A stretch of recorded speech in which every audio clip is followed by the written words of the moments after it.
My name is Leo, and I used to consider myself a man of logic, a skeptic. It was this very arrogance that led me to that place on that night. A night where logic died and a suffocating, endless terror was born. In the old quarter of our city stood a derelict mansion known as the Beaumont Manor. The most famous and chilling legend was about a doll. They said that in one of the upstairs rooms, a porcelain doll sat eternally in a glass cabinet.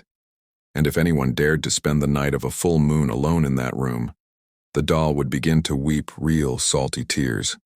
My friends challenged me. That night, armed with only a camera and a flashlight, I stepped into the decaying heart of the Beaumont Manor. I made my way to the infamous room. In the center of the room stood an old, ornate glass cabinet.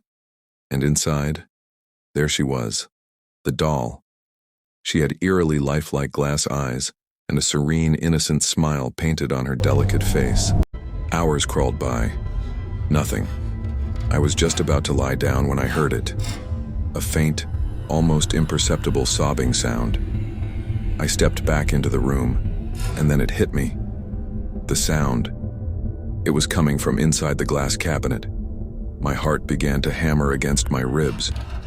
With trembling legs, I approached the cabinet and shone my flashlight on the doll. Her face was still smiling, but beneath her glass eyes, on her porcelain cheeks, were two thin, glistening streaks of moisture. Tears, I had to be sure. I opened the cabinet door. With a hand that shook uncontrollably, I reached out and touched the fresh tear on the doll's cheek. The moment my fingertip made contact, an intense, unbearable cold shot through me. I cried out and yanked my hand back. I stared at my finger. The skin where the tear had touched was now a stark, waxy white, completely numb and lifeless.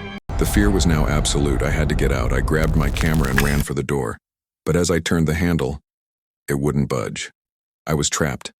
I was locked in the room with that thing. And then, the crying stopped. A dead, profound silence fell. I slowly, dreadfully turned to face the cabinet. The doll was no longer smiling. Rooted to the spot in terror, I watched as the doll's head began to turn.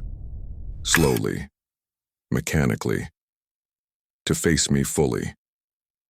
The movement was so sluggish and unnatural that my soul felt like it was trying to claw its way out of my body. When its face was perfectly aligned with mine, its small painted mouth, which had been closed, began to open, and a voice came out. But it wasn't the voice of a child. It was the ancient, dry, and dead whisper of an old woman, filled with a century of sorrow and rage. It spoke, not to my ears, but directly inside my mind. "Couldn't you see my sorrow?" The whisper came again, laced with a venomous anger. "Now, you will become a part of it."